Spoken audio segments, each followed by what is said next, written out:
Hello dear student, I am your chemistry diploma teacher Professor Sachin Mohan Gage from Sanjeevani KVP Polytechnic Kopargaon. Welcome all of you in Sanjeevani lecture management system.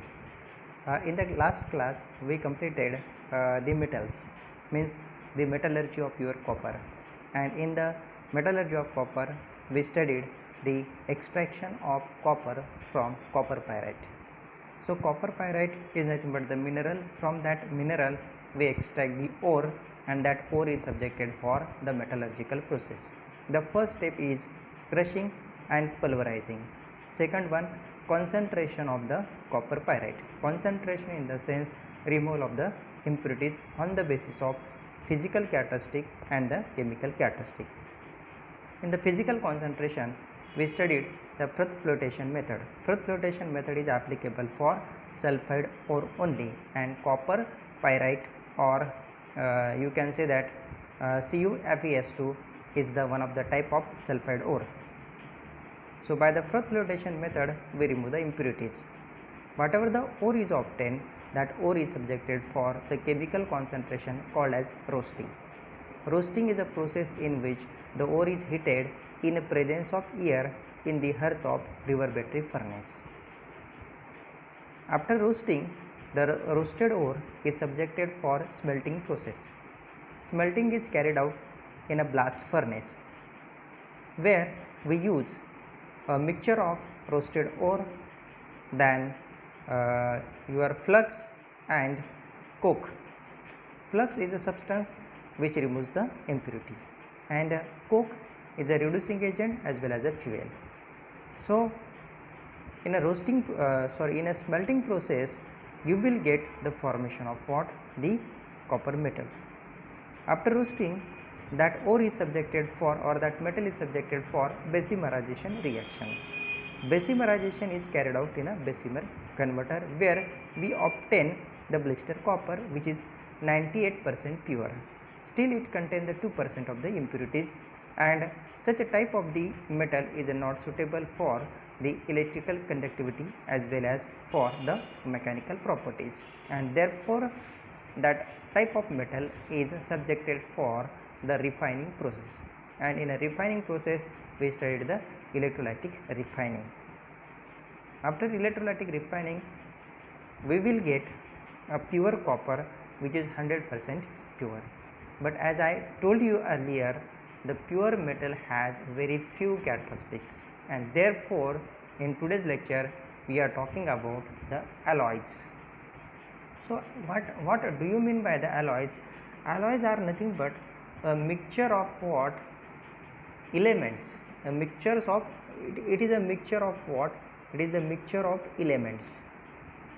So elements, your elements includes, the first one is your metal. No doubt it is a metal, and other may be a metal or non-metal. So you have to just remember that alloys are nothing but the mixtures of the elements. Out of that, one should be a base metal. Base metal in the sense the alloys which is to be prepared from that metal. Always remember that alloys किसके होते हैं? तो metal के होते हैं, ना कि non metal के. तो जो भी एक एलिमेंट होगा उसमें से एक एलिमेंट डेफिनेटली मेटल होगा और दूसरा मेटल हो गया या फिर नॉन मेटल होगा. ऐसा कोई रेस्ट्रिक्शन नहीं है कि it's a combination of only two element.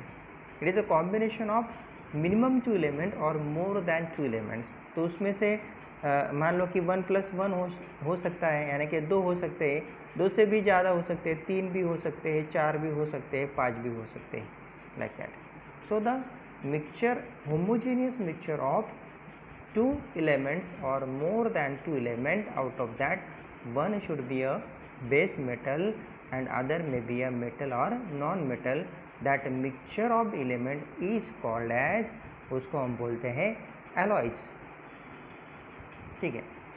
तो alloys हमें क्यों प्रिपेयर करना पड़ता है? क्योंकि मैंने ऑलरेडी बताया कि जो भी हमें मेटल मिलता है, प्योर मेटल मिलता है, ड्यूरिंग एक्सट्रैक्शन और by the process of metallurgy, उसका जो भी प्रॉपर्टीज़ होता है, फिजिकल प्रॉपर्टी या फिर केमिकल प्रॉपर्टी या फिर मैकेनिकल प्रॉपर्टीज़, वो बहुत ही अच्छा नहीं होता है. कि मान लो कि हम प्योर मेटल डायरेक्टली इस्तेमाल नहीं कर सकते क्योंकि उसका टेंसाइल स्ट्रेंथ बहुत कम है, ठीक है। तो हमने कुछ मैकेनिकल प्रॉपर्टीज़, कुछ फिजिकल प्रॉपर्टीज़ हमने पढ़े हैं, जैसे कि मान लो कि डक्टिलिटी, मेलेबिलिटी प्योर मेटल का बहुत अच्छा होता है, लेकिन उसका टफनेस अच्छा नहीं होता, उसका टेंसाइल स्ट्रेंथ अच्छा नहीं होता, उसका हार्डनेस अच्छा नहीं होता, इसका मतलब कम होता है। तो the hardness, toughness, tensile strength, soldering, ये जो प्रॉपर्टी है, ये प्रॉपर्टी आपके प्योर मेटल में नहीं होती या फिर कम होती है, बहुत ही कम होती है। तो इसका इस्तेमाल हम डायरेक्टली इसका इस्तेमाल नहीं कर सकते। तो इसलिए हमें क्या करना पड़ता है कि उस एलिमेंट को हमें मिक्स करना पड़ता है, ठीक है। तो उसको हम बोलते हैं एलॉयज़। तो यहाँ पे एलॉयज़ के दो टाइप है। The first one is called as the ferrous alloy and the second one is called as the non-ferrous alloy. Itself the name indicates that ferrous alloy is the alloy which contain Fe as a base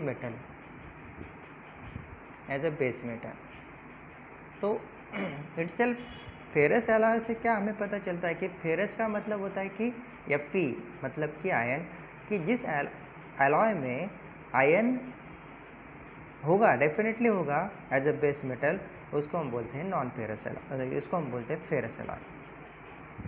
दूसरा जो type है उसको हम बोलते हैं non ferrous. Non का मतलब होता है नॉट, फेरस का मतलब होता है आयन।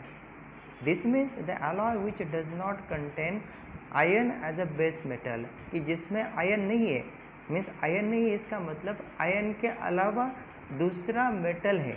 मान लो कि कॉपर है, ठीक है, या फिर जिंक है, या फिर एल्यूमिनियम है, या फिर मैग्नीशियम है, लेकिन आयन बेस मेटल नहीं है, उसको हम क्या बोलते हैं, उसको हम बोलते हैं नॉन फेरस एलॉय। नॉन का मतलब होता है नॉट, फेरस का मतलब होता है आयन, कि जिस एलॉय में आयन बेस मेटल नहीं होता उसको हम बोलते हैं नॉन फेरस एलॉय, ठीक है। तो यहाँ पे कुछ कैटेगरीज है, हम स्टडी करेंगे। देखिए यहाँ पे ये मान लो कि एलॉय आपका, उसमें फेरस एलॉय और नॉन फेरस एलॉय दो टाइप है, ठीक है। तो यहाँ पे देखिए प्योर फेरस मेटल कौन सा है, तो आपका आयन है, ठीक है।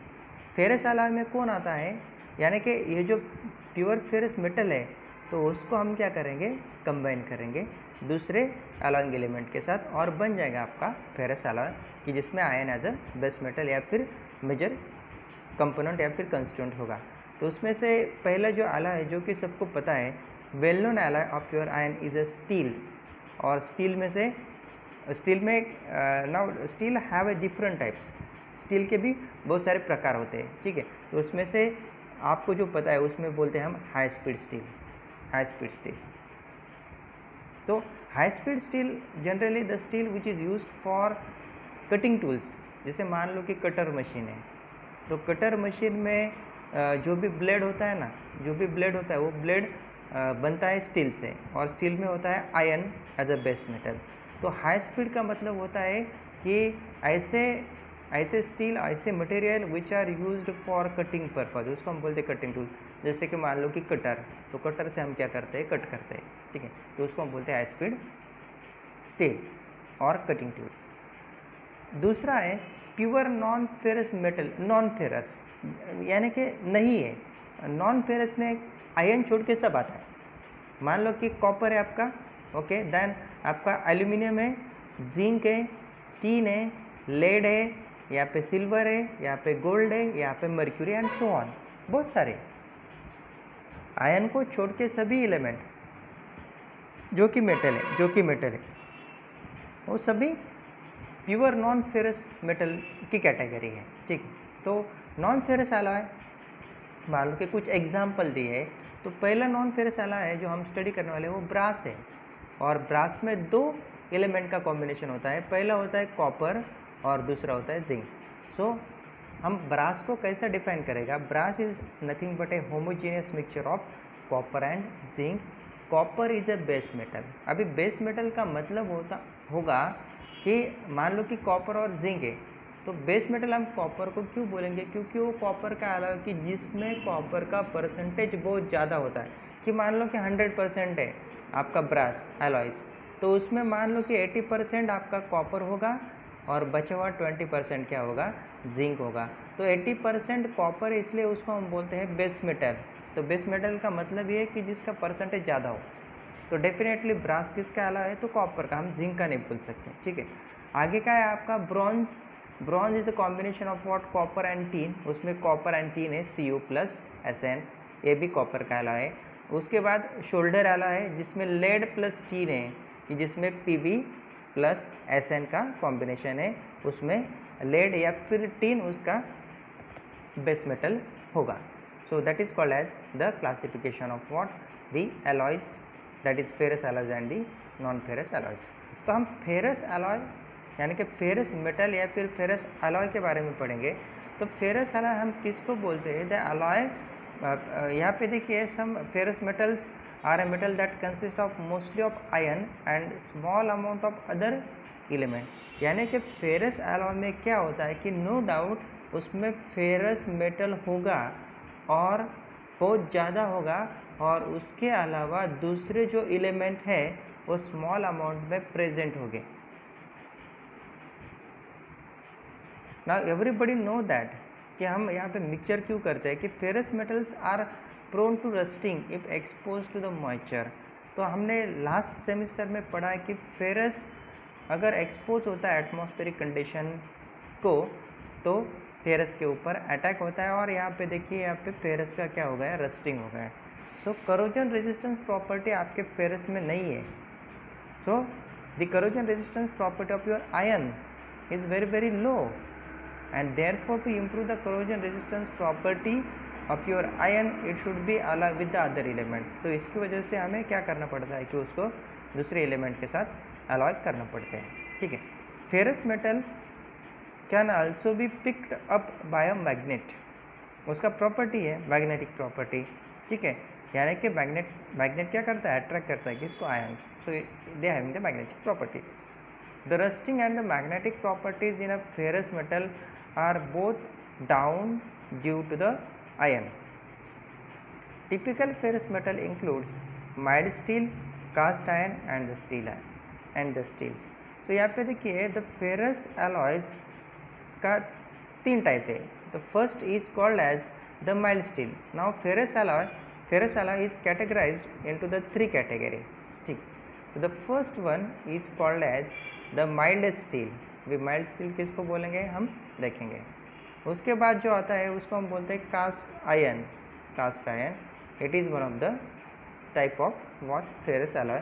एंड लास्ट में जो कॉमन है उसको हम बोलते हैं स्टील, ठीक है। तो some of the examples are given, the examples of the ferrous alloys are given. For example mild steel, यहाँ पे कास्ट आयन है। स्टील में 3 टाइप के स्टील होते हैं, high carbon steel, high speed steel, stainless steel and many more. Okay, so ferrous alloy is the alloy which contain iron as a base metal and the other alloying element in a small quantity. That type of the alloy is called as the ferrous alloy, ठीक है। आगे बढ़ेंगे हम। तो ferrous alloy के कुछ example यहाँ पे हम स्टडी करने वाले हैं। तो ferrous alloy they are categorized into or they having the different types. So the first one यहाँ पे हम स्टडी करेंगे माइल्ड स्टील। तो यहाँ पे देखिए, before going to see the mild steel, it is necessary to know about that कि on the basis of percentage of carbon, steel is classified into 3 type. The first is called as mild steel, या फिर इसको हम बोलते हैं लो carbon steel, ठीक है। ये classification on the basis of percentage of carbon. तो यहाँ पे हम स्टील को डिफाइन करेंगे, steel is a mixture of iron plus small amount of carbon. तो ए बन गया हमारा स्टील, ओके। तो स्टील में, ऑर्डिनरी स्टील में क्या है, आयन के अलावा सिर्फ कार्बन है। So steel is an alloy of iron and the carbon, and therefore it is known as a carbon steel और प्लेन कार्बन स्टील। तो इसकी वजह से उसको हम क्या बोलते हैं, कार्बन स्टील बोलते हैं, या फिर प्लेन का मतलब खाली कार्बन है उसमें, यानी कि आयन के साथ ओनली कार्बन है, दूसरा एलिमेंट उसमें नहीं है, तो उसको हम बोलते हैं plain carbon steel. And this properties of the steel they are depending upon the 3 factor. उसमें से जो पहला है वो परसेंटेज ऑफ कार्बन है, दूसरा है presence of other elements and जो लास्ट वाला है उसको हम बोलते हैं हीट ट्रीटमेंट। तो हम पहला स्टडी करेंगे percentage of carbon. You know that steel contain what? Steel contain this one, steel contain Fe plus carbon. So on the basis of percentage of carbon उसमें कितना परसेंटेज है, they are classified as a mild steel. तो पहला type हो गया आपका mild steel, ठीक है, या फिर उसको हम बोलते हैं लो carbon steel. Mild steel in the sense low carbon steel, ठीक है। तो यहाँ पे देखिए अभी हम लो कार्बन स्टील या फिर माइल्ड स्टील किसको बोलेंगे? The steel which contain 0.05 to 0.3% carbon only. The steel contain 0.05 to 0.3% carbon only, called as mild steel या फिर उसको हम बोलते हैं लो कार्बन स्टील, ठीक है। On the basis of percentage, अगर कार्बन का परसेंटेज 0.05 से लेके 0.3% है तो उसको हम बोलते हैं माइल्ड स्टील, ठीक है। अभी माइल्ड स्टील के देखिए, माइल्ड स्टील का हम कुछ प्रॉपर्टी स्टडी करेंगे। तो सबसे पहले जो प्रॉपर्टी है, तो पहला प्रॉपर्टी है कि माइल्ड स्टील जो भी होते हैं it should be A soft, ये सॉफ्ट होते हैं। देन यहाँ पे देखिए डक्टाइल भी होते हैं, बहुत सारे डक्टाइल एंड मेलेबल होते हैं, मेलेबल, ठीक है।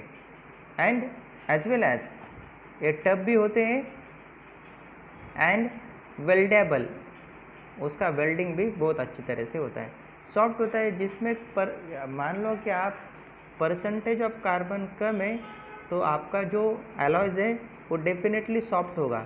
जैसे जैसे कार्बन का परसेंटेज बढ़ेगा वैसे आपका जो एलॉय होगा वो सॉफ्ट से हार्ड बनेगा। अगर आपका एलॉय सॉफ्ट है तो इसका मतलब उसका ductility and the malleability property बहुत ज़्यादा है, ठीक है। डक्टिलिटी समझते हैं ना आप? Ductility ability of metal they are drawn into the wires. Malleability क्या होता है? They are hammered into the sheets बनाते हैं या फिर हम वायर निकालते हैं। वायर निकालेंगे तो उसको हम बोलेंगे डक्टिलिटी। टब का मतलब होता है it resist the repeated shocks and vibration. And weldable, welding तो सबको पता है ना कि हम ऐसे दो एलॉय हीट ट्रीटमेंट की सहायता से हम उसको क्या कर सकते हैं, एंड को ज्वाइन कर सकते हैं।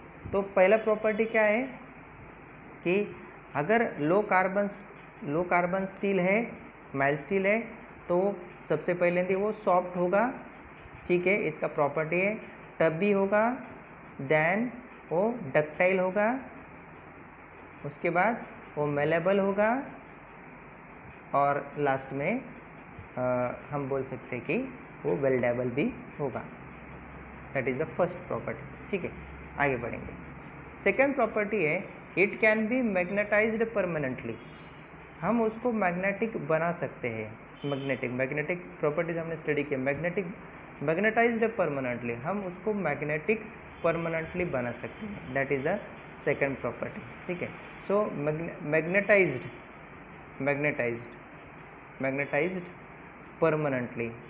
permanently, that is the second property of your what? The low carbon steel.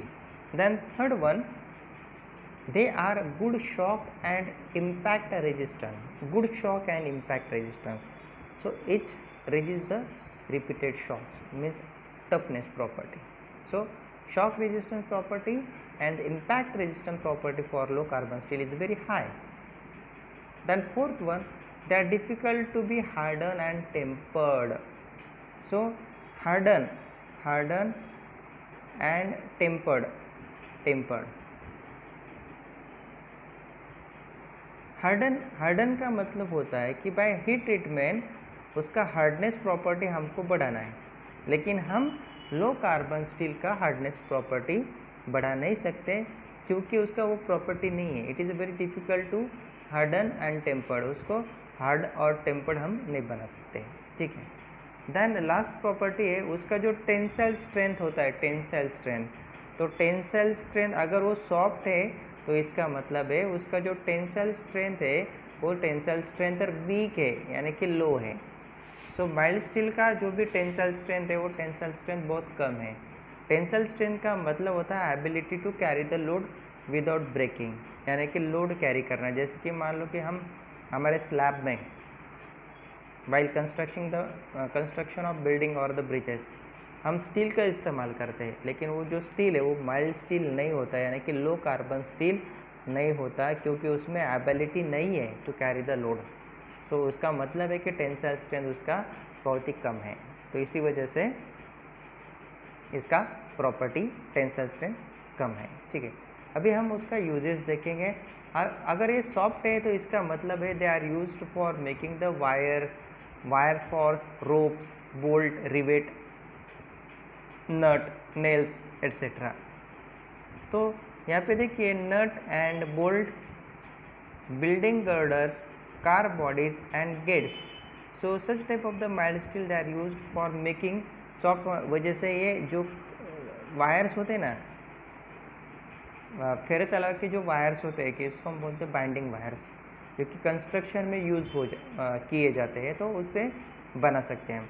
Wires को मिला के उसका हम रोप्स भी बना सकते हैं, और उसको हम बोलते हैं मेटालिक रोप्स।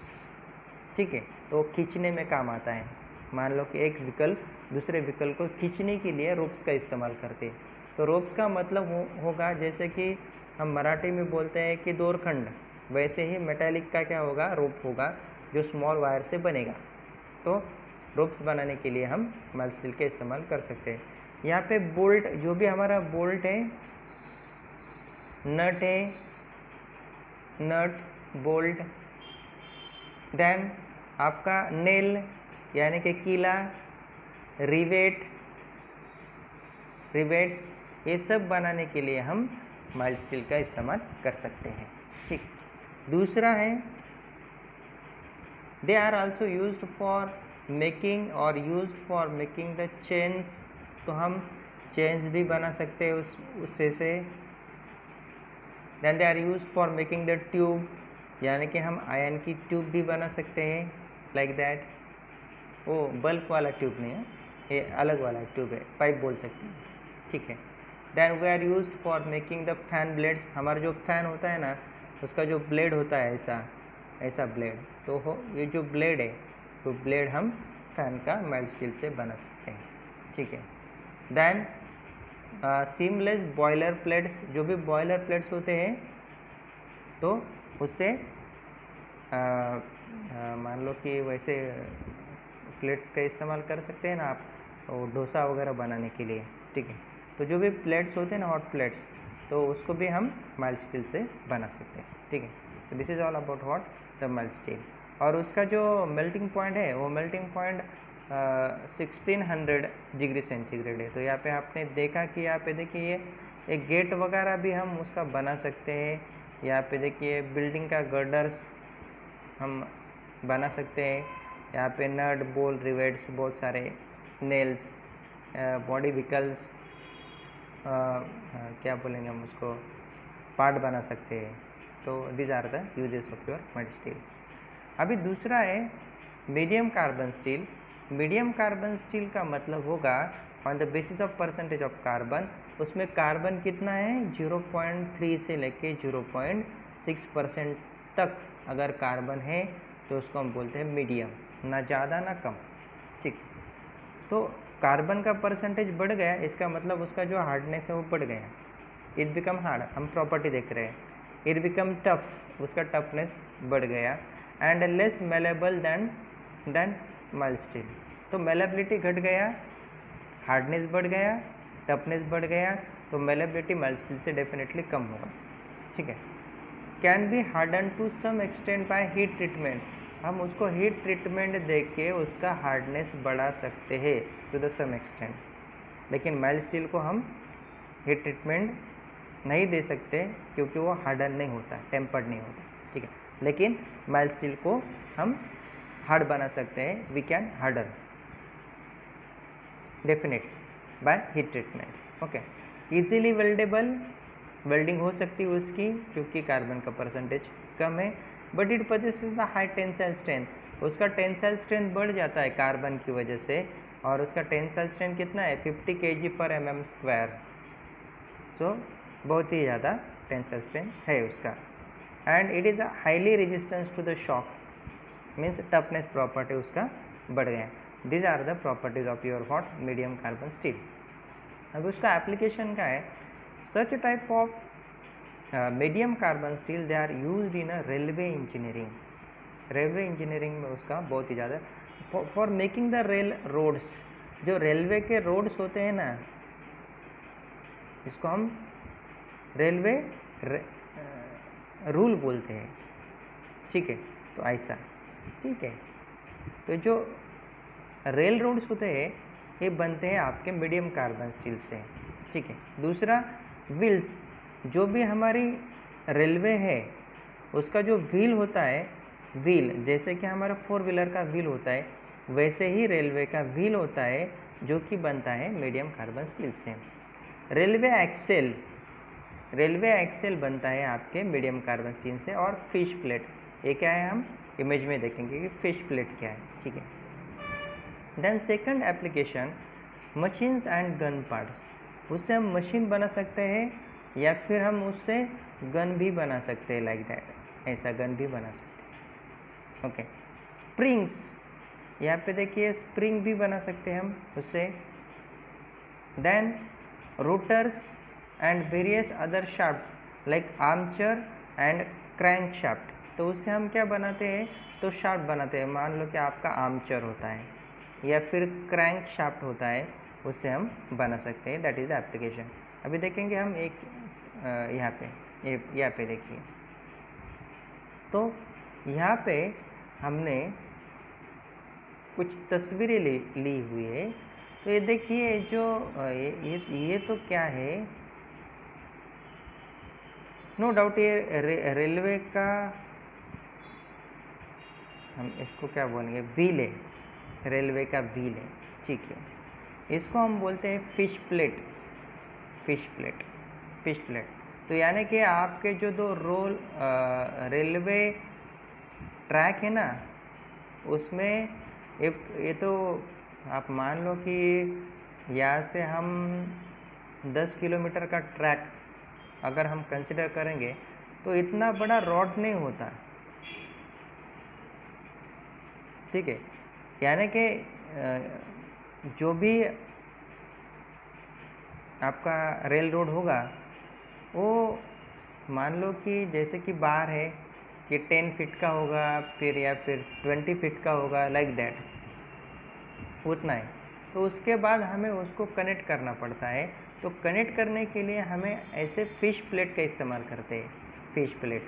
और फिश प्लेट बना होता है आपके मीडियम कार्बन स्टील से।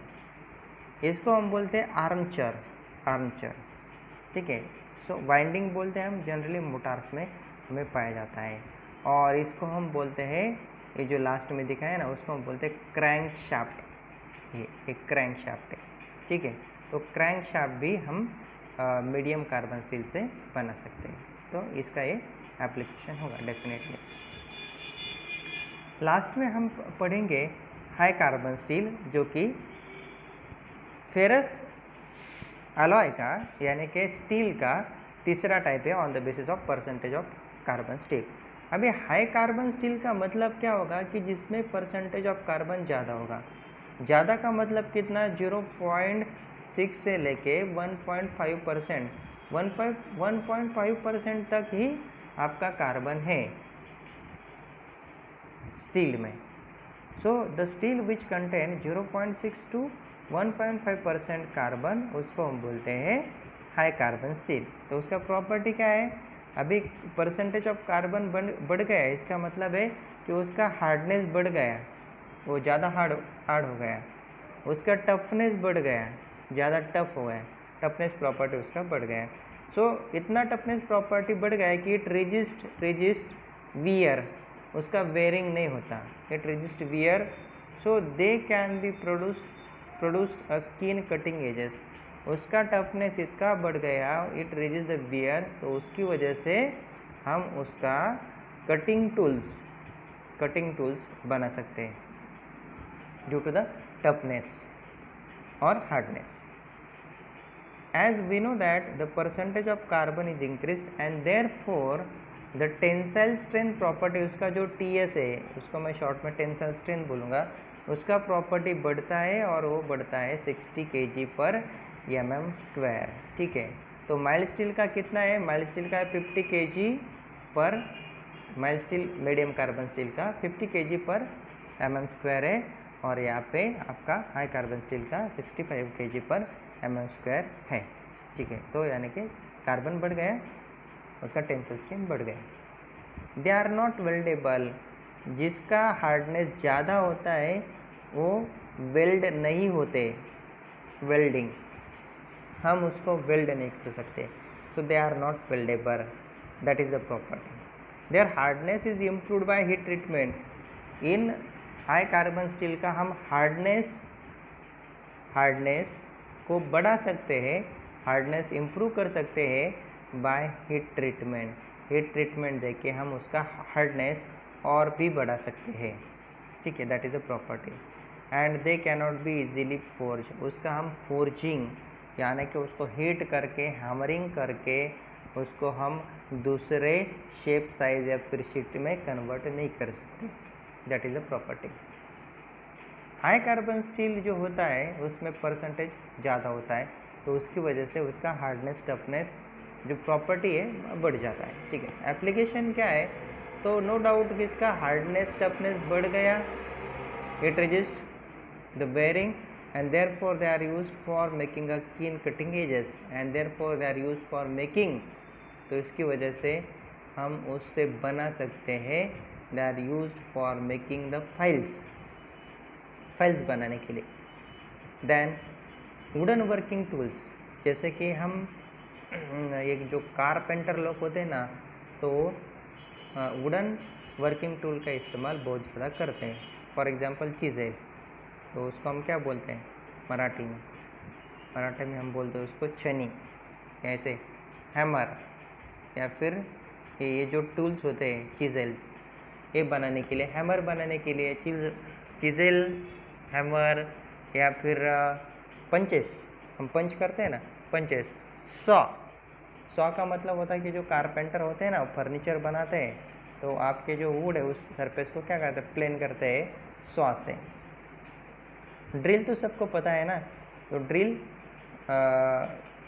ड्रिल भी हम हाई कार्बन स्टील से बना सकते हैं। ठीक, सेकंड जो एप्लीकेशन है, they are used for making high tensile wires और हाई टेंसाइल वायर्स, तो इससे हम हाई टेंसाइल वायर्स बना सकते हैं हाई कार्बन स्टील से। And they are also used in making various type of cutting tools.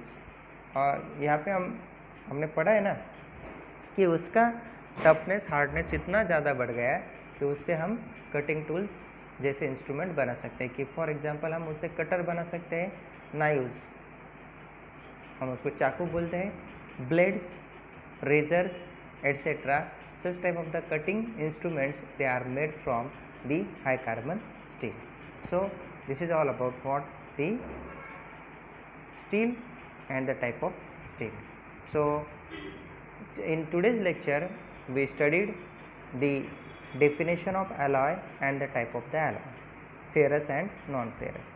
In ferrous alloy we studied the steel, and on the basis of percentage of carbon, the steels are classified into the three category. First one, the low carbon steel, जिसको हम बोलते हैं mild steel, जिसमें percentage होता है 0.05 से लेके 0.3% तक। उसका प्रॉपर्टीज हमने देखा, उसका एप्लीकेशन हमने देखा। दूसरा है मीडियम कार्बन स्टील, जिसमें परसेंटेज होता है 0.3 से लेके 0.6% तक।